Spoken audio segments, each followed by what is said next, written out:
Debout Congolais, unis par le sort, unis dans l'effort pour l'indépendance.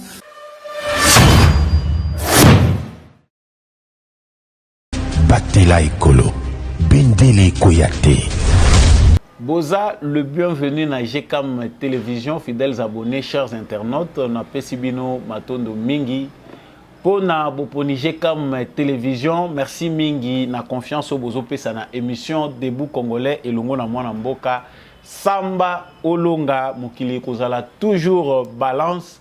Justice Yanzambe iratakate, justice Yanzambe motomokote Aisha Paka na contrôle nango. Ceux qui ont kosala maseki na justice ya mokili yeba ete Yanzambe motomokote Aisha Paka na contrôle nango. So mi bengi yanke, o mi bengi malin, o mi bengi plus risé que le monde. Yeba yango ke mutoaza plus risé que le kayo pe azali. Yeba pe que plus malin que yo azali. Yeba pe que plus puissant que toi existe. Yeba yango pe que plus fort que toi existe. Yeba ko se recadrer na ba acto yo pozaka. Po soki moto moko aleki na makasi, moto moko yo leki na makasi, yeba yo pe ba leki na makasi.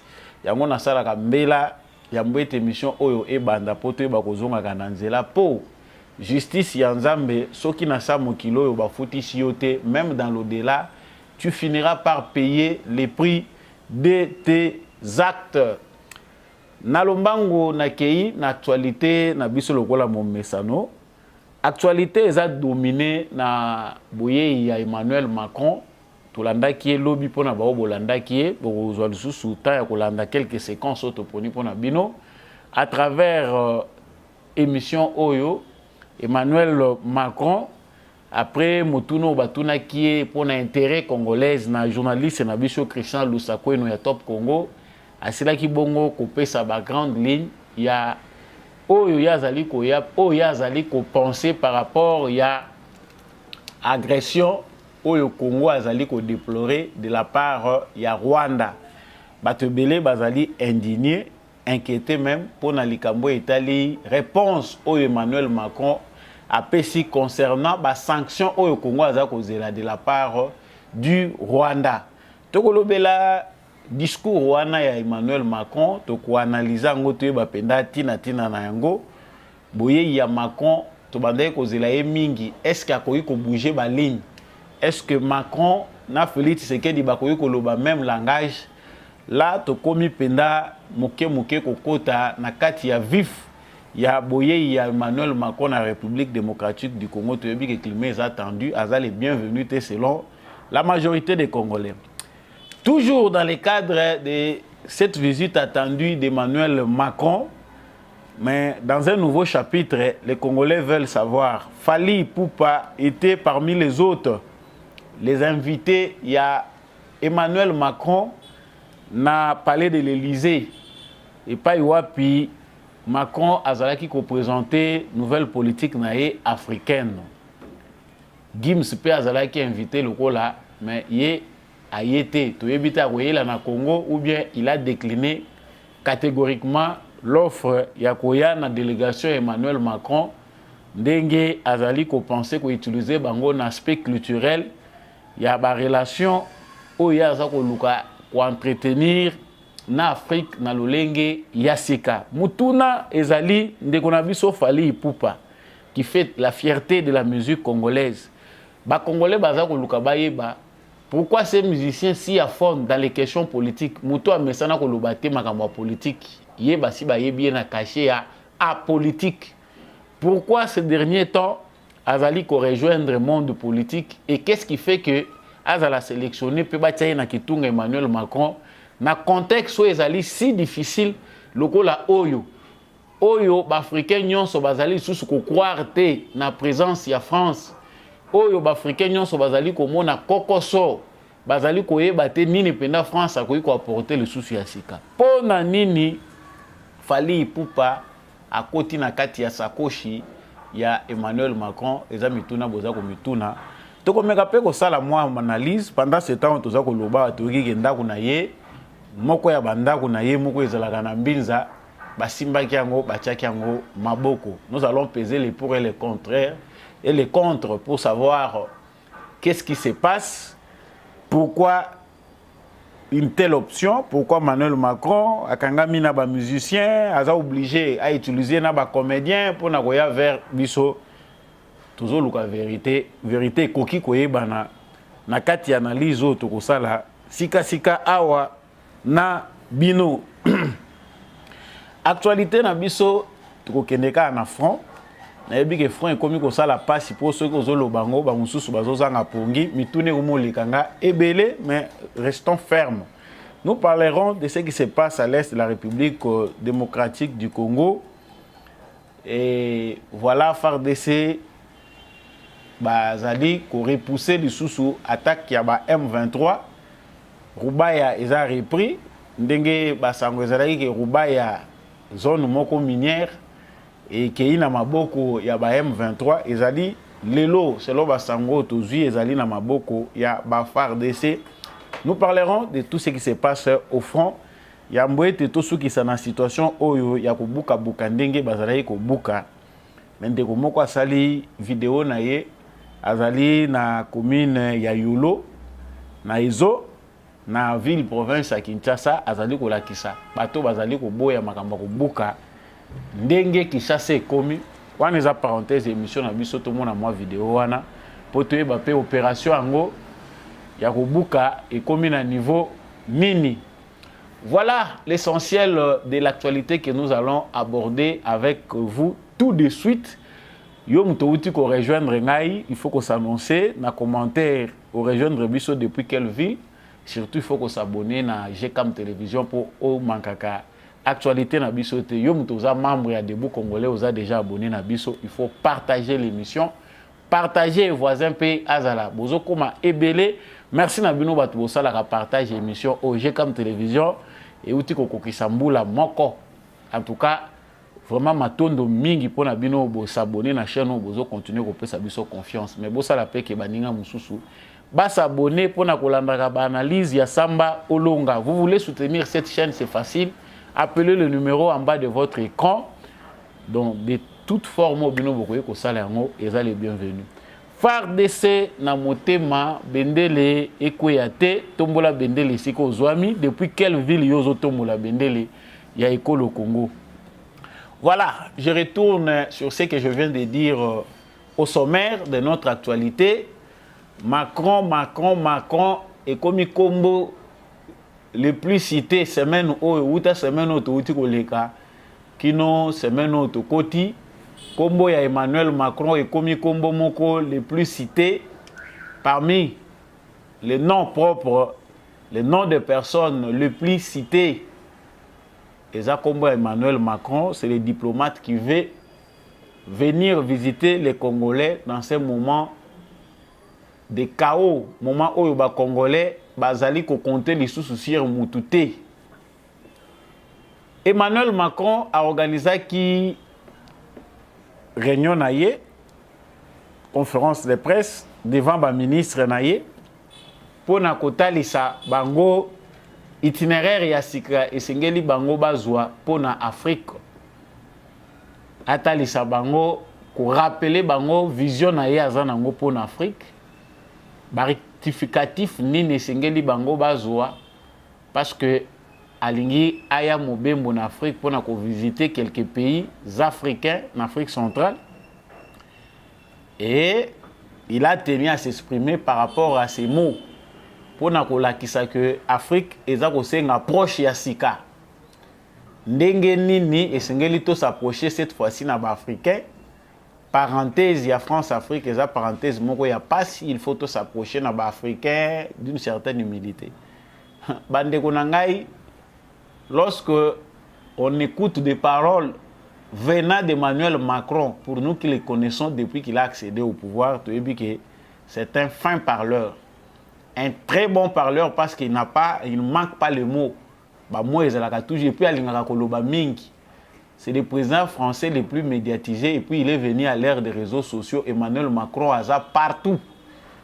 Lui, il dirige la France dans les réseaux sociaux, dans les médias.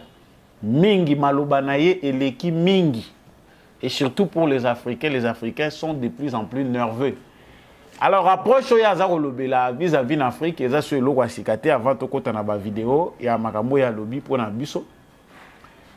Vision bango bazan nango pour l'Afrique. On sait déjà qu'en Afrique de l'Ouest, les populations, les politiques, les mouvements citoyens, vraiment, bango bako bengango ceux qui francophobie, ceux qui toko bengango nini. Donc, ils ont le comportement moko ils ont poussé batu ba en France. Peu importe le terme qu'on utilise, mais on sait que les comportements affichés par les populations africaines vis-à-vis de la France ne viennent pas du hasard, n'est pas aussi la résultante d'une quelconque manipulation. Ce qui Macron azali koloba concernant l'Afrique, concernant le combat Oyo Bango, pays puissant, il y a monde, si on peut le dire comme ça, bazali ko bundana pona ko reconquérir l'Afrique. Azali ko mona ba africain lokola batu oyo bazali sous emprise, il y a manipulation russe. Ça dit soka yoki batu lokola ba biso yo soki makambo biso pe toza ko loba awa a classer yango na bato pe bazali ko militer, ba militant pour les droits Oyo bazako sala na Ouest Afrique et partout en Afrique. Oyo bazali côté la politique mabé à France. Pour lui, la conclusion, l'explication qu'il veut donner aux Français par rapport à ce qui se passe, par rapport au comportement qu'est en train d'afficher la plupart des populations des pays africains, explication na ezali que la Russie manipule ceux qui sont en train de contester la France en Afrique.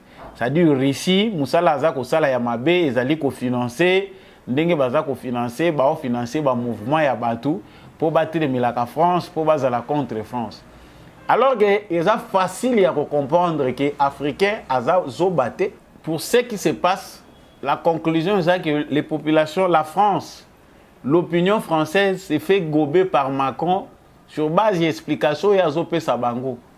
Donc la France d'aujourd'hui est obligée aussi de se délivrer de l'emprise des mensonges des dirigeants français, de l'administration française. La politique de la France vis-à-vis de l'Afrique est méconnue par la plupart des Français. Et bien, on peut comprendre que Balia Kambongo ya Makila, Balia Kambongo ya Moyibi, Bazoli Ambongo ya exploitation en Afrique. Certains, ti bazako finga ba nègre, bazako ba éviter que ba nègre ndé mutu balie sakabango. Aujourd'hui, la rhétorique doit changer. Macron est obligé d'expliquer aux mêmes Français pourquoi ba immigré ba tondi kuna. Pourquoi il est de temps en temps obligé de s'obstiner alors que les Africains ne veulent plus de la France. Parce que koya oyo Macron azako tingama o ba benga kango tingama na lingala. Ko tingama soki leki mingi po. Alors, il faut comprendre que généralement, les Africains n'ont plus besoin de l'aide de la France. C'est que le message que veulent faire passer les Africains, de manière générale, c'est-à-dire la France reste chez vous, restez chez vous les Français. Nous aussi, nous restons chez nous avec nos problèmes. On ne veut pas de votre ingérence dans nos problèmes. Nous ne voulons pas de militaires français. Bisika au France azali, la population a basi ba lembi ba yebi que France muto a créé un terrorisme. C'est la France qui est à la base de l'insécurité dans le Sahel, partout au Bazako Lobela. C'est la France qui est fautive. Wanezali, la question d'ordre général. Pour ce qui concerne les Congos, biso ba Congolais, tous à peine ba greffe et belé, ba reproche et belé, même si notre situation est particulière par rapport à la situation de l'Afrique en général. Afrique na mobimba nango, ils ont ba kokoso nango, mais Congo peut en particulier azana ba préoccupation na ye singulier. Ils ont kosenga que tant que tozako mona un président français linga se déplacer a tiepe Congo na mulongo ya bamboka oya lingo visiter makanisi na ye eza nini. Yango ndeko na biso d'ailleurs en passant je félicite parce que c'est le genre de journalisme qu'on attend. Biso président na biso azako sala awa sala conférence de presse. À ça la situation, même les Cambouis, ils ont que le président a solola na ba Congolais, une causerie, tata na banana ye, au moins il refine na kati, au moins France 24 na kati. Cette fois-ci, c'était quand même à féliciter, même s'il y a beaucoup de travail à faire là-dedans. Les médias africains, les médias congolais, il faut plutôt mimer les gestes des médias occidentaux, comment ils nous contrôlent à travers leurs médias. Biso pe photo banda kotinda ba journaliste na biso ba kendaka pe ko participer na makambo yo Elisa Salaka makambo eza ko leka pe na États-Unis d'Amérique. Il faut que nos journalistes africains participent aussi à ces événements là. Normalement, si on veut devenir des États libres, Christian Lusakweno ya Top Congo akindai kotuna pe mituna na ye mituna moko malamu. Séquence ya vidéo na kolakisa bino awa ezali kota la mingi biso ba congolais toyeba mituna ya Christian Lusakweno biano ya Emmanuel Macron pona oyo ba congolais bazali kozela ezanini. Suivez cette vidéo et puis on revient. Nous allons prendre une première question.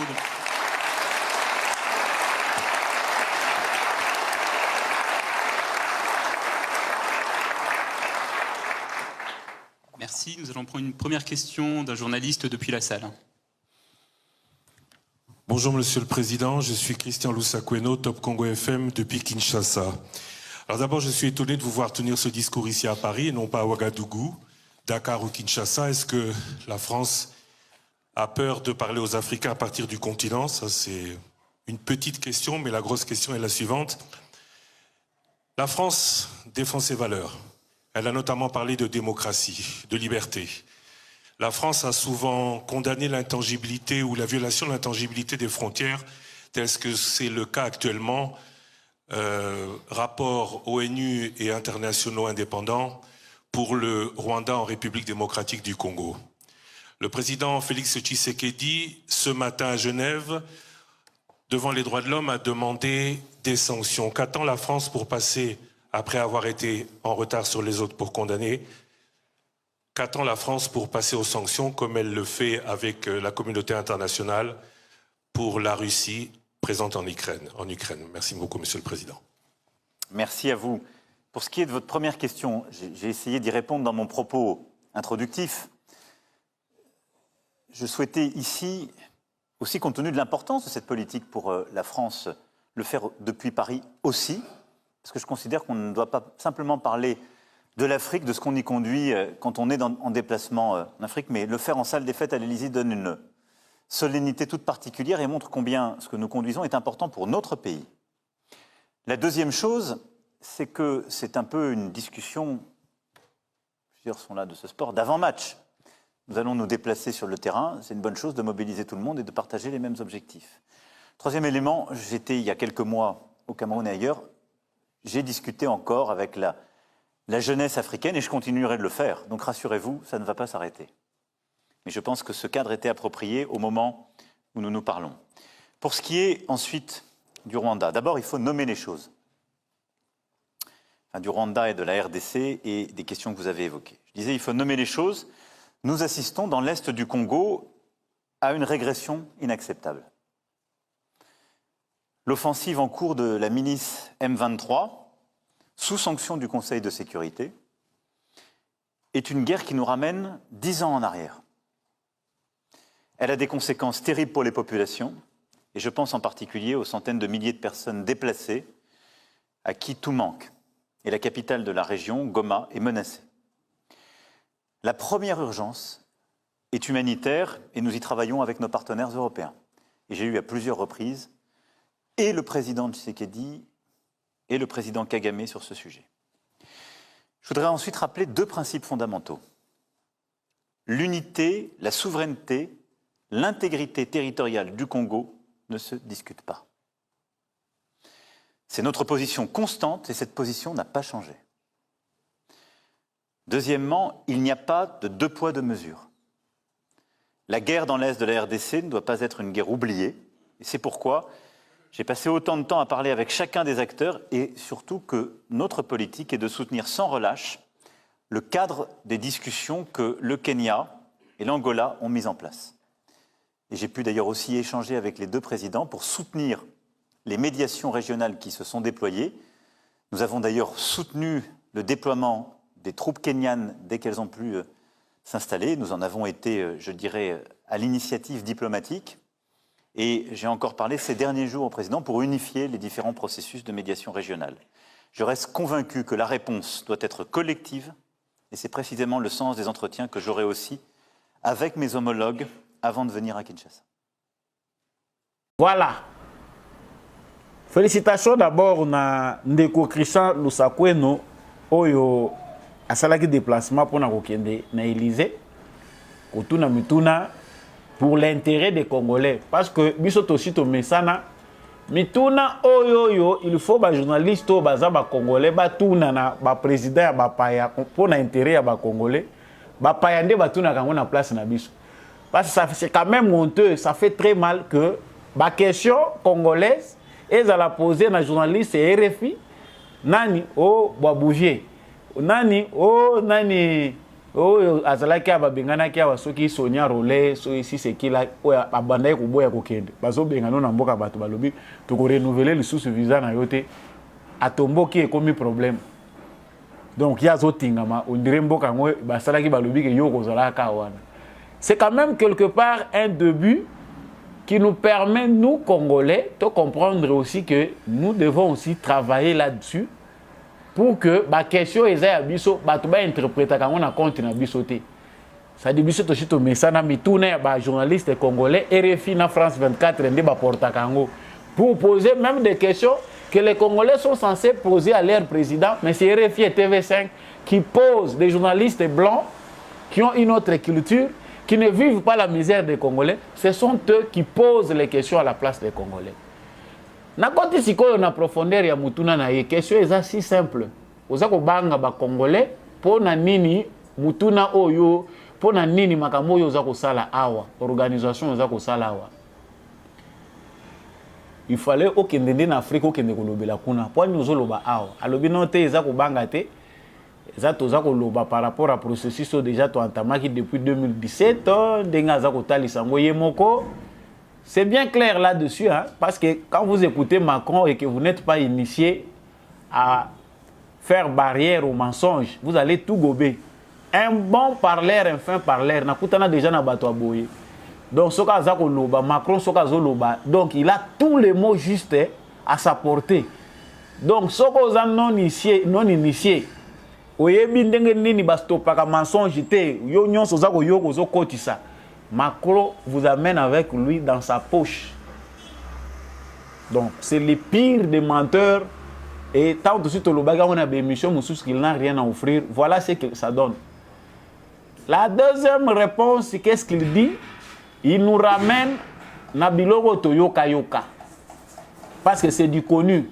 Quand Macron dit qu'il avait rencontré le président Tshisekedi et le président Kagame du Rwanda, et j'ai discuté, nous avons eu des discussions avec eux. C'est un peu comme de l'air, c'est de la fumée, parce que ça n'a pas porté de fruits. Quand Macron dit que nous avons discuté avec eux, nous soutenons le processus qui a été d'ailleurs à la base de l'initiative diplomatique, c'est-à-dire initiative Nabango. Diplomatie ya France makambo kende ko senga na Nations Unies ezaba kote na biso ya c'est awa ba militaire contingent kenyan et ya awa ils soutiennent ça parce que nous devons être clairs là-dessus, comprendre d'où vient makambo oyo ya Nairobi makambo ya Luanda. Cette procédure, cette façon de faire pour to koma na makambo to komi, ça a été soutenu par qui? Macron dit bien eza initiative na bango bakenda ki na. Et nous tenons à ce que la réponse soit collective. Mais yo mutuna batuni yo awa eza si simple. Le Conseil de sécurité des Nations Unies a sur sa table de preuves qui démontrent clairement que les Rwandais agressent le Congo. Il y a présence de militaires rwandais sur le sol congolais. Bon, yo bazako tuno mutuna yo za membre permanent du Conseil de sécurité des Nations Unies. Si ko yo face à situation oyo pona ko sanctionner Rwanda, ba sanction ezako senga nini. Il dévie la question. Amemi biso na théorie, yeba so mutabandika ba formule belé boye, il veut vous brouiller pour vous laisser nulle part. Que peuvent maintenant attendre les Congolais face à un président touriste qui veut venir se moquer des Congolais? Voilà un discours qui énerve encore davantage les Congolais, parce que la question de Christian Lusakweno est une question qui devait avoir des réponses précises pour na ko apaiser ba Congolais au bazana kanda balingi ko mona Macron ti. Mais le jeu, ce n'est pas ce que nous voyons à la presse. Le jeu, c'est que Macron veut des mines au Congo. Macron veut continuer. Il veut, avec sa France, va continuer à exploiter le Congo à niveau bango balingelak. Et la politique de Tshisekedi est un obstacle à l'ère politique à l'ancienne. Union, ce Tshisekedi a proposé bango, en tout cas, ça ne marche pas dans la terre, mais de façon bango basali la kamakam. Quant à dire que non, voilà ce que je peux donner. Donc, il n'a pas de réponse concrète. Il n'a pas à offrir aux Congolais. Tout ce dont il vient, ils ont déjà meka quoi Madoué Tshisekedi. Ils ont déjà tenté chance. Est-ce que présence n'angaï na sol na bango et koki ko changer quelque chose? Ils savent que Félix Tshisekedi, au stade où nous sommes arrivés, c'est un obstiné. Dialogue oyo bandeko na biso musuba congolais baza ko senga awa, il faut dialoguer, il faut faire ceci sans connaître les fonds. Parce que tant qu'on a photo solo na mutu, il faut qu'on déterminer matière nini précise sur quoi nous allons discuter. Concession na ngai nga na ko pesa na mutu to ko solo na ye ezanine. C'est ça le dialogue. Ces dialogues là voulus par la France, réclamés par certains politiciens congolais. Au baza ko réfléchir ndenge moko na Emmanuel Macron en France. Qu'il faut qu'il y ait une solution collective. Solution yango collective tout ça cause les années. Les sanctions, pourquoi ça pèse? C'est-à-dire, si Macron n'est pas capable de le dire tout haut qu'il faut des sanctions pour les Rwandais et que sur base des preuves qui sont présentées à l'ONU, les Rwandais de Kagame doivent être sanctionnés, c'est-à-dire n'est pas avec nous. Là, c'est bien clair. Qu'est-ce que la France a à voir avec les défaites militaires de notre armée? La France a beaucoup à voir. C'est la France qui nous a dépouillés. France Moutaboya qui est bisotos à la armée. Si depuis 2001, Tito comme en 2009 ou 2008, Oyo embargo est sur le Congo, c'est la France. Tant que Bazako Longolango, Bachango Mascarade, Babengango régime à notification, c'est la France. Ceux qui ont soutenu Kagame, Poazwa, ba formation à militaire naïe, ba finance cahier, budget militaire naïe, c'est la France. Pour ne pas dire Emmanuel Macron. Si Emmanuel Macron était un politicien à la hauteur, il devait voir que mon pépé a changé. Les vents violents qui viennent de l'Afrique, qui soufflent à partir de l'Afrique, c'est un vent qui va nous emporter. Et la seule façon de réparer, c'est d'abord de nous retirer côté bateau la liberté na bango. Peut-être que le pardon pouvait venir de là. Mais Macron pense qu'il doit encore décider de l'avenir des Africains sans les Africains. Discours à Macron, il a dévié la question. Les réponses, non, l'intangibilité, ça c'est reconnu mondialement. Parce qu'il ne suffit pas qu'il y ait Macron pour beaucoup. Non, c'est faux. Sarkozy l'avait dit. Parce que le même mensonge, on utilise des termes pour nous faire croire qu'ils sont avec nous. Ça, ce sont des alibis. Ce sont peut-être des... Qu'est-ce que je peux dire? Et ça, astuce. Pour nous d'accord qu'au moins il reconnaît l'intangibilité de nos frontières, ça ne se négocie pas. Oui, il le dit. Mais qu'est-ce qu'il fait? Il ne fait rien concrètement sur le terrain. C'est-à-dire qu'il est contre nous. Mais dans la bouche, il veut dire non. Le droit international reconnaît la souveraineté de chaque État. État Mokota, ça a le droit de violer les frontières Yabaninga. Si vous le faites pour l'Ukraine, il faut aussi le faire pour le Congo. Bah, chers Congolais, messieurs les porte-parole du gouvernement, mieux vaut pas qu'on faire gober biso biloko, mieux vaut laisser sous silence bamakamususu que koya koyebisa ba Congolais biloko kola lisa bango ba fongi. Non, il a dit l'intangibilité des frontières, bino pe bozi bo publier yango. Nous on n'a plus besoin de belles paroles, nous avons besoin des actes. Les sanctions que la France n'est pas dans la même logique que le gouvernement Tshisekedi, que les Congolais qui va que la démarche va sanctionner Rwanda. Ça pèse. Il y a moyen d'éviter la guerre. Mais lui veut venir dire à Tshisekedi qu'il ne faut pas faire la guerre au Rwanda. Alors qu'ils ont les moyens. Il dit ici que les premières mesures sont d'ordre humanitaire, l'urgence est d'ordre humanitaire. Moussala Bango Bazwa, et ça y a convenimé situation. Pour créer la guerre. Pour Baya, le coup la bateau va couper sa aide humanitaire. J'ai d'ailleurs parlé avec mes collègues de l'Union européenne. Boya Kakosali Sababola Nabino. Oh, Boza Kobouma en silence. Certainement, c'est révoltant Voilà encore à la colère que nous avons s'ajoutent encore des paroles qui viennent nous énerver davantage. Macron ne mérite pas un tapis rouge au Congo. Macron a mérité même de sourire à Congolais. S'il vient pour Félix Tshisekedi, par courtoisie, il sera reçu. Mais nous savons désormais que la vision de Tshisekedi est opposée catégoriquement à celle d'Emmanuel Macron. Mais comme si ce n'était pas suffisant, chers téléspectateurs, Tokeye Maramouya EAC, Toyebi Kezabango, ceux qui votent le EAC, Macron a yebi, Biden a yebi. Maintenant, il trouve que il faut qu'il y ait un sakana Congolais. Ndeko Nabiso Faili Poupa, du Cap la merveille, parce que les chansons en le bureau Kangote, nous sommes nés dans notre âme musique et bétaka. Donc, musicien Mokoto Yokotanga Kombo to le bito yebi ete wano sali ignorance. Musique wana te bétaka pas voisin, Ogoyo Kakaka. Toyoka Kabiso Nyonso musique, c'est un musicien. Bamsou Balobi Azaï féminin parce qu'il chante beaucoup, la femme, tout ça. Oui, ça fait partie de sa particularité dans la musique. C'est un musicien qui fait la fierté de la musique congolaise. C'est un ambassadeur culturel. Fali Poupa, Ndenge Boyebiye, Bamsou Balobi du Cap la merveille. Notre célèbre musicien qu'on connaît depuis longtemps, Tuebi Kazalaka, apolitique. Contrairement à d'autres musiciens qui, depuis l'époque de Joseph Kabila, osaient, bazalaï komekata mouke, koyoupe satamwa opinion, na makambo etali politique. Mais Fali Poupa toyebi na makambo anati. Toyebi Fali Poupa na makambo anate, il n'a jamais osé dire un mot. Il a le contraire, na yebite ce qui contraire ezali. Un grand concert qu'il a joué au stade des Martyrs. Ba jeune bazalaï qui est belé avec un tel public. Au même moment que lui jouait ce concert-là, à l'est de la République démocratique du Congo, ça chauffait. Des gens perdaient leur vie.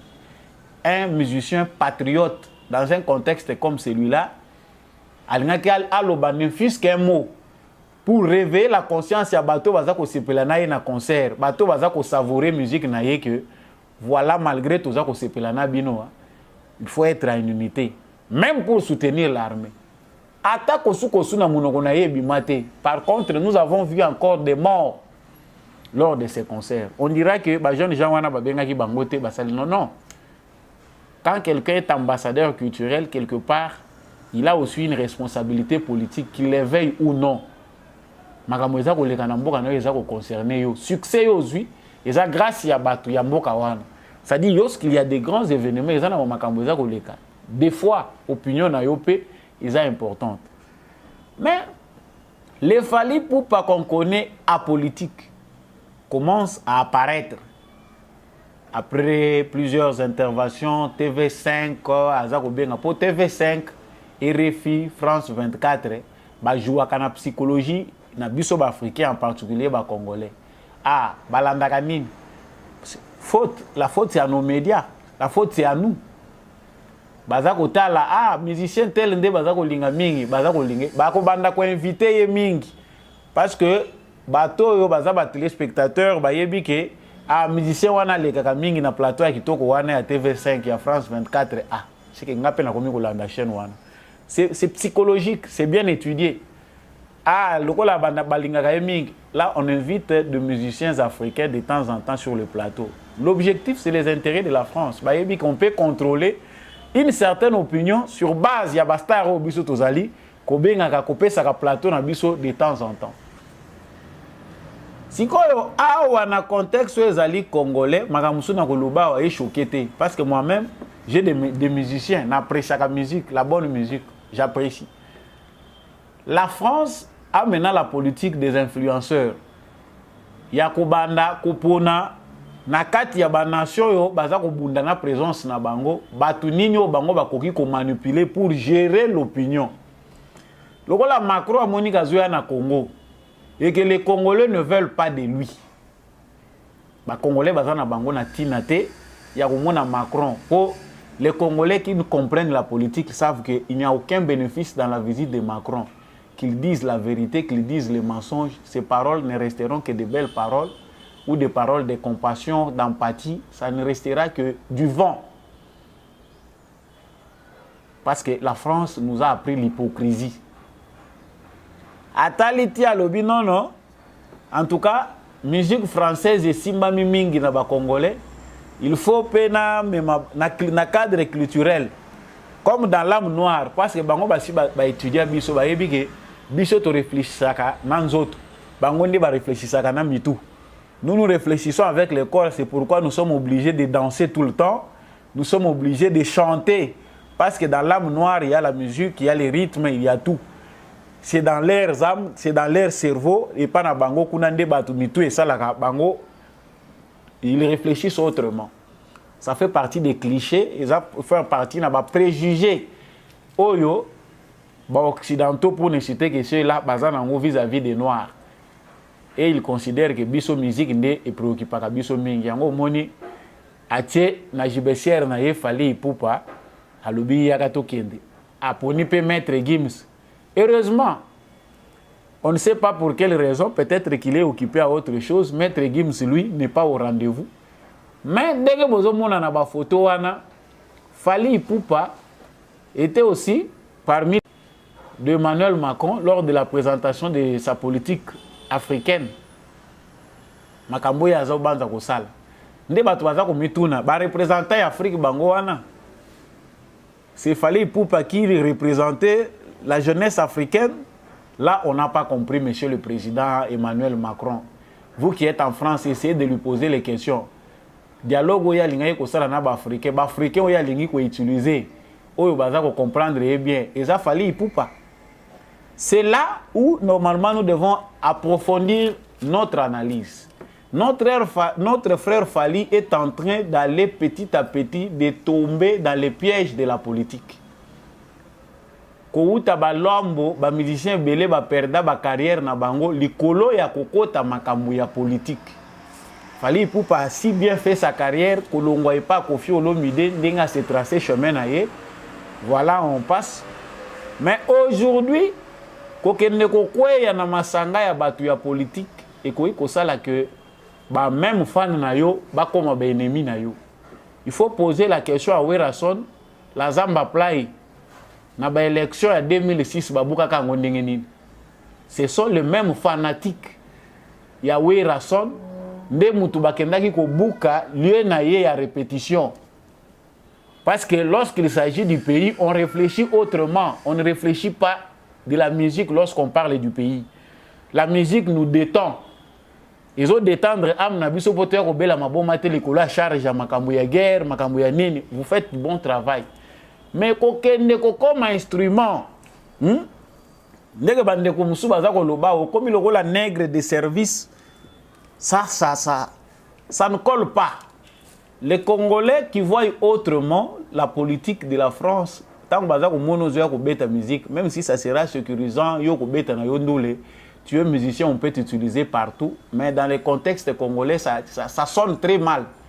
Macron est l'ami de Kagame. Ce que vivent les Congolais aujourd'hui, Macron aussi est responsable parce qu'il en veut. Alingi qui est continué. Il n'est pas prêt à dire à leurs amis, leur fabrication qui est Kagame, qu'il faut que ça cesse. Aza prêté que va sanctionner. Parce que la musique, c'est à quelle occasion? Nous qui sommes en détresse, il y a ce musique, et détendre et puis c'est fini. Macron veut dire à Tshisekedi dozo solo la mabe, il faut solo sa biso kitoko. Tozo oyo biso to linki. Chers frères congolais, sachez-le bien que Makamboza kokende pasi. Il y a des révélations pour biso tanto lobaka okabatwa mboka eza ko luka unité. Pourquoi bino bolinka ko citer bato? Mutaza ko sala malamu ataza na ba penser ko tenga me photo luka unité. Non, biso toza na poto loba vérité. Toza ko loba makambo ya Denis Mukwege. Makambo na loba wa bo acteur ngo très bien. Pour na bato ba acteur boza ba spécialiste bokangana ba date. Le même sale boulot qu'on donne au docteur Mukwege, qui après l'avoir couronné, prix Nobel de la paix, docteur, l'homme le plus sérieux, bazako ça il est publicité dans la chaîne Nangonyos. Et ça dit que Moutabande ko sala musala na ye, ce que ça l'a bien. Mais aujourd'hui, il devient une cible. Aujourd'hui, bato bazako tout na utilité politique ya Moutouane Zanine. Et pourquoi les Français voudront-ils utiliser ces docteurs célèbres dans le monde politique? Pour la nini bazako luka ba média na bango bazako luka ko fabriquer ye pour ba congolais ba mona ye lokola mutuya sur lesquels il faut batailler.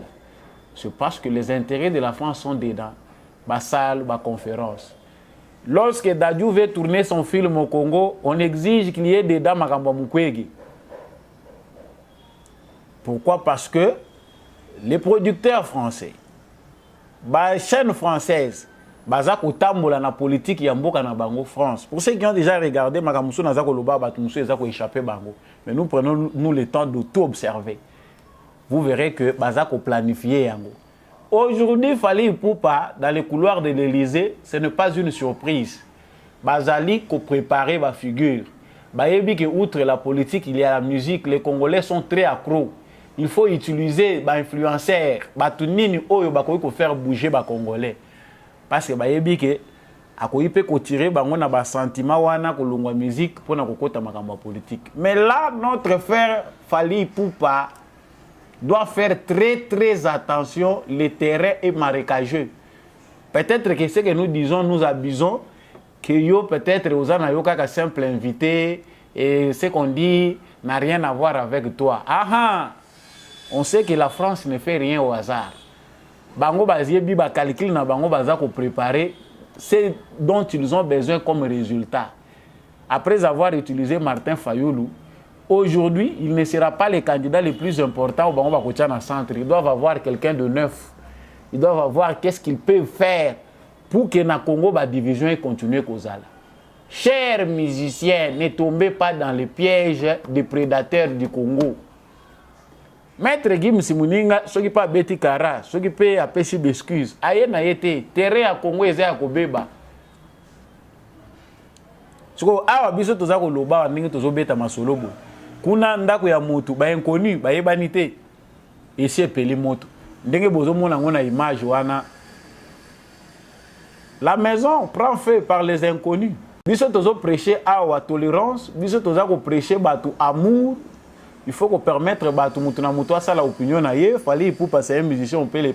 Mais il y a quelqu'un qui peut pas comprendre ça comme ça. Il y a quelqu'un, dès qu'il vous voit avec ces sanguinaires-là, il y a déjà qui est aux traîtres. Ah, c'est que Diamimi Ngamba. Pour Nanini, Akutanagina ye, Bako, Rasigna qui est Zamakamuna Bango, le Congo, c'est un pays où tout se raconte. C'est quoi, notre artiste risque de se mettre en danger pour comment, ou les à la préoccuper dans Makamouya pour créer album naye. Et comme on a besoin sécuritaire, que on a besoin de policiers, belé bazala na porte anda kunanga. Oh, je suis en insécurité. Et comme notre très cardinal là, oh, na zana insécurité, je ne suis plus en paix. Oh, toloba kite tolobi. Chers frères congolais, tout tika kosala boulot ya basal nègre. Chaque fois, c'est l'esclavage qui prend une autre forme. Chaque fois, c'est la traite négrière qui prend une autre forme. Bana ya ba esclavagiste, bana ya ba négrier, bana ya ba colonisateur, bazara na ba mentalité wana nanu ba lungu yango te. Bango eza ko senga pe pression ya makasi na ngambu na biso. Na attitude na biso. Biso peto forger bana na biso po ba kemba na esprit ba comprendre ba réalité yo po na ko effacer yango ko éradiquer yango complètement. Tant qu'il n'y a pas une poussée basé sur une bonne éducation, une bonne politique d'éducation, les complexes d'infériorité continuent toujours à exister dans les cerveaux des Noirs que nous sommes. Complexe d'infériorité, ça continue à réfléchir toujours de manière médiocre. Parce que l'éducation est une efficacité. Parce que la révolution culturelle n'a une salamité. Parce que les Africains peinent à s'organiser. Parce qu'il n'y a pas d'amour entre les Africains. Mais sachez-le bien que tout ce qui est dit ici, Manuel Macron, tout ça qui éclairer des opinions congolaises, c'est au bénéfice des Congolais. Parce que quand on a dit que ceux qui m'ont payé, pour que nous les mandala, la botte de l'emaputa, à mon avis, vous en avez cinq. Awa, tout ça qui bête la société parce que Oyotoye Bibisona Bino est amouké. Ce que fait la France en Afrique, c'est plus que ce qu'on voit même. Nous avons dit. Actualité, Yasuka, naza kosukisa nango awa ezali le FARDC hein, à l'est de la République démocratique du Congo, ba combat ezali toujours en vogue. Le 28 nde ezalaki journée choisie pour être ba M23 ba banda retrait na bango. Sikoyo ba M23 baza ko se retirer te, baza pe ko lakisa ta signe mon côté. Par contre bitumba nde za ko continuer, baza ko linga ko conquérir ba zone mususu. Ultimatum au balansaki na bango, balobi à partir à le 28 à wakino le 30 mars, ce qui le 30 mars batiaki. Il faut babanda batiaki bango calendrier asik. C'est une. Donc on conclut ici que c'est un temps de distraire, choisi pour distraire le gouvernement congolais, l'armée congolaise, pour que le M23, pour que l'armée rwandaise continue à conquérir d'autres zones.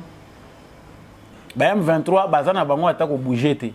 Et pendant ce temps, les M23, bazali toujours kupusana. Baza kupusana, na bitumba na bango zomona, ba armée rwandaise azozonga pona koya ko renforcer bango. Chaque fois qu'ils perdent des hommes, parce que mikolo yo, toujours bango te pona ko satisfaire batu baye bapé qu'il y a des petites victoires, non. Quelque part, la démarche de Tshisekedi est en train d'épuiser de manière consistante Paul Kagame. Amiko ici na guerre ezo sala qui doit perdre des hommes alors que l'essentiel n'a pas encore commencé. Le Congo n'a pas encore dit son dernier mot. Parce que chaque jour awa bango baza ko luka ko gagner ba position ya sika. Suko ipe eza ko aider bango. Siko awa tozo loba ndenge baza ko lobela likambo ba drone, ba armement ya sika oyo Congo aza ko lobela. Quand on regarde la taille du territoire rwandais, la taille du Rwanda,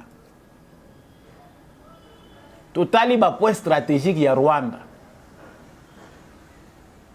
il faut combien de frappes? Ceux qui pena drone ya solo pena ba drone de combat, ceux qui balingi ba utiliser ba frappe na ba point sensible ya Rwanda, ça prendra combien de temps? On le sent bien que même notre Sukhoi peut aider le Rwanda à retourner à sa place. Mais la logique de Félix Tshisekedi qui veut que le monde entier, de manière non violente, apprenne une leçon, est une politique qui s'apparente à la lâcheté pour les gens qui ne sont pas initiés. Na continue kolobango akaka ezandenge Kabila zelaka ke alongwa na pouvoir par une balle dans la tête. Mais la sagesse qu'il a délogé du pouvoir, quoi comme Alelo rebelle, a commis, on dirait rebelle, nakati ya mboka o biso toyebi ki azali président honoraire, ex-président. Sagesse est commissie na point one. Tozoye ba ko reconnaître en côté. Même nous Congolais qui avons vu le miracle sous notre barbe, tozoye ba ko apprécier en a juste valeur na côté. Le Rwanda de Paul Kagame est au bout. Ba intense combat o ezali na kati ya kobundama. À vrai dire, si aujourd'hui le Congo décide aussi d'agresser les Rwandais, quatre communauté internationale au bozo monoyo, nde mutu bako baluki la Congo.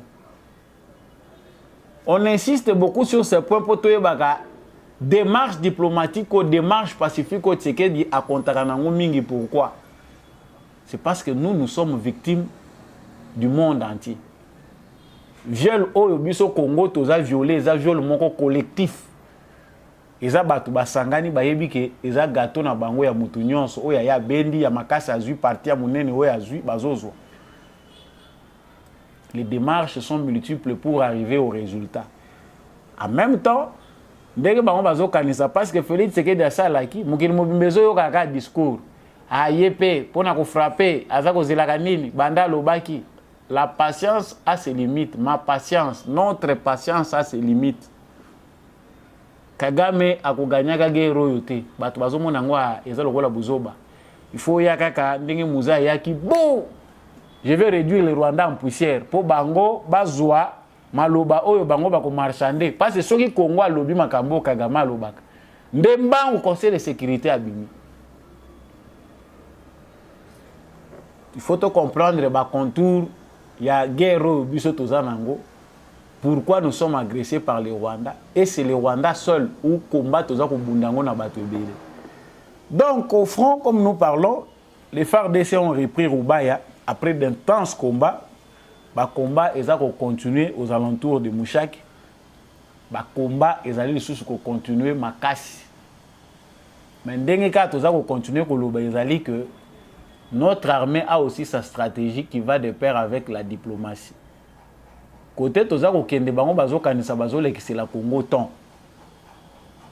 Et que après délai Oyo Bango Bazui, Bago pesa sous délai Moussous. Parce que observons, un mois Oyo Bango Bazui inutile, après 6 mois de la présence de l'EAC au Congo, inutilement, 100 millions de dollars dépensés pour faire vivre cette force régionale, aujourd'hui devenue une force humanitaire. Ce qu'on a dit au propos Emmanuel Macron, que le complot est celui-là. C'est d'aggraver la situation humanitaire pour justifier la présence de la force régionale. Ils ont cet objectif-là. Objectif na bango eza que MONUSCO a kendete, force régionale Azalawana, va aggraver la situation humanitaire comme ça, ba malukwa ba sapeur pompier. Non, population a en détresse, il faut de l'aide humanitaire, il faut chercher comment, il faut que les médecins soient là. C'est une politique qu'on connaît. Le gouvernement congolais doit analyser sérieusement le point wana parce qu'il y a un moutouza foko. Ce sont des points essentiels. Macron n'a objectif na yé eza pour créer des ordres. Le président nyon soit région ya sa bengi ya sa sali songi songi na bango. Le but c'est de coincer toujours Félix Tshisekedi pour obtenir ce qu'ils veulent. Objectif guerre obiso tozomo na guerre ezali kaka te na mabele ndenge ba soda na biso baza ko bunda eza ko mibunda na ba dimension ebele. Même dans la région ceux qui ba moni mutuana à comprendre vision de Tshisekedi et qu'il veut aller dans le même sens. Ceux qui ba moni coalition moko elinge salema dans une conscience avec les présidents africains, qu'est-ce qu'ils font? Ils doivent faire pression sur ce président-là qui veut s'allier à la vision de Tshisekedi pour les désolidariser de manière à ce que ba divisaka bango kaka po ba régner malam. Voilà pourquoi il est important que nous Congolais puissions comprendre cette démarche et puis tous se mobiliser parce qu'il n'existe pas d'armes capables de réduire à néant la volonté de tout un peuple. Ce qui peuple a lingi yango pe azali loba moko to monana noté peuple o basili sai batu nyonso peuple wana pe sili disparaître na mukili batu baza batikalaka. Et on ne voit pas des avions de chasse venir bombarder les Congolais parce que ils affirment leur volonté et les Congolais disent non à une situation. Les avions de chasse ne vont pas nous bombarder. Yango tozo ko continuer ko beta CT. N'allez pas dans la marge qui va faire de vous un manipulé. Yo vandi na yo situation ozali ko commenter oyebi yango te Tshisekedi est traître pour vous. Voilà baza ko bimisi ennemi ya mboka sur base de la manipulation. Biso musala na biso eza ko loba ko éveiller bino. Jeunes à l'est du Congo, partout où vous vous retrouvez, Lissou, Likolo, il y a Lissou. Le combat est au sommet du monde. Toza ko bunda yango na ba prédateur ya monde. Oyo baza ko telemela ba nation. Mais l'assurance que nous avons c'est que nous avons fait déjà une bonne route. Et là où nous sommes arrivés, il n'est plus question de reculer. Nous devons avancer. Et eux n'ont pas raison de nous faire reculer. C'est à nous de les dire de reculer. Bisonde Congo, il faut tout avancer. La guerre, elle est déjà là. Nous l'avons déjà vaincue parce que nous sommes dans la raison. Moukil Mobimbeyebi que Congo est en raison. Il suffit que tous les Congolais parlent de cette raison avec un seul et un même langage et tout sera gagné. Maintenant, les Congolais sont divisés sur base des leaders congolais et non congolais, sur base des tribus, sur base des ethnies, sur base de ceci, cela, pour nous représentant na biso abimite, boza ko lekisa tango ya pamba. Nakanisi nakomi na suka ya émission oyo, ezalaka ngai vraiment esengo mingi kolinga ke plateau oyo mingi tozala ba éclairer bato bazoko comprendre que kozala bon citoyen pour na Congo, eza kozala patriote, kozala soda na motema. Mais nakanaki kosukisa na vidéo bokolanda awa bandako ebele na Kinshasa etongama likolo ya bakaniveau tant baza kolobela makambo ya ba inondation il faut bino botala beta bandako na bino l'état ta la biso likambo Kinshasa mo bezo zinda Félix azo sala eloko te là nos cerveaux to prêta kango soki to pesa ka ba cerveau na biso na banyama biso tozio ya banyama to yebi pété mais essayez un peu de voir cette vidéo de ces frères qui parlent de la situation où il y a na commune na ye où ils appellent à la base il y a des inondations tozomona na ba commune où ils aillent ko zinda te comment les locaux zinda. Suivez cette vidéo et puis on revient. Ezala yango la grandeur oyo mokomona ba oyo pe batongi likolo ya dal après avoir kotonga likolo ya dal batiki badal kaka apolele po batba kotaka baturaka mais ce n'est pas normal ndako lisusu awa mais baluka bolo cameraman maintenant qu'est-ce qu'il y a pas ces amis mokomona likolo ya dal yango tozali caniveau oyo uti ezo regarde une grande maison likolo ya caniveau yaka awa nyonso caniveau normalement lupango oyo esuki awa place esuki awa mais basali nini baye bazwi ti koto oyo epuis batongi awa ndako oyo nyonso omoni evandi likolo ya caniveau oyo central ya monene ti awa na nsima bakangi ti na nsima yaka na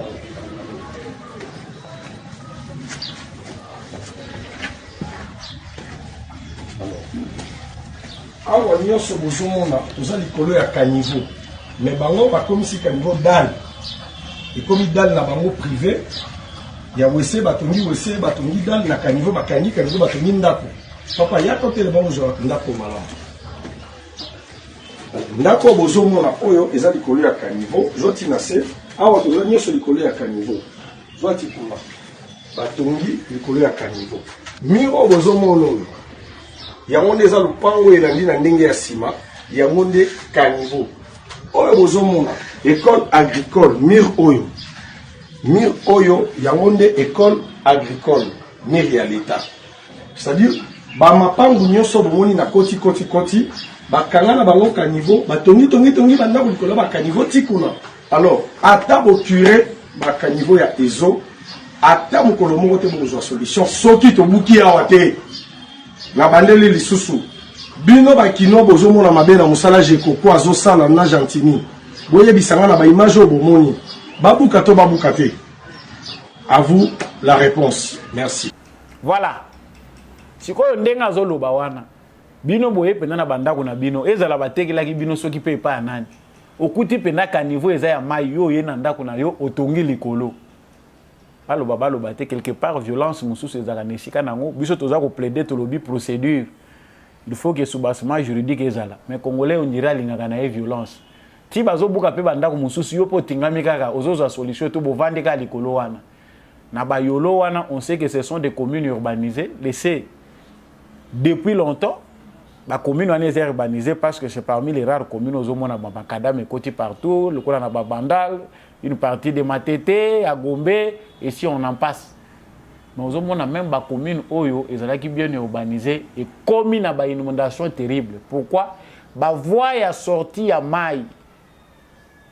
La canalisation nyonso eza foutu batu batonga bacha bafu boza ko tonga likolo ba mususu kuna na mutu bachena bafulo na kati. Sikoyo nzela mai ezate soki mbule beti bozindi oyo gouvernement modèle nini oyo tolobaka ngo clair congolais yemo kwa yebe loko za ko luka soko yebi loko za ko luka et puis on comprendre que biso moko ba congolais nde bandoki ya liboso ya mboka na biso na kanisi que la plupart des problèmes sera résolu. Na pesi matondo na ndeko mbia chako azalaki na réalisation pour émission oyo ekomela bino. Na pesi matondo mingi na Apôtre Gérard Kabeya Maman Thérèse, merci na bino mingi.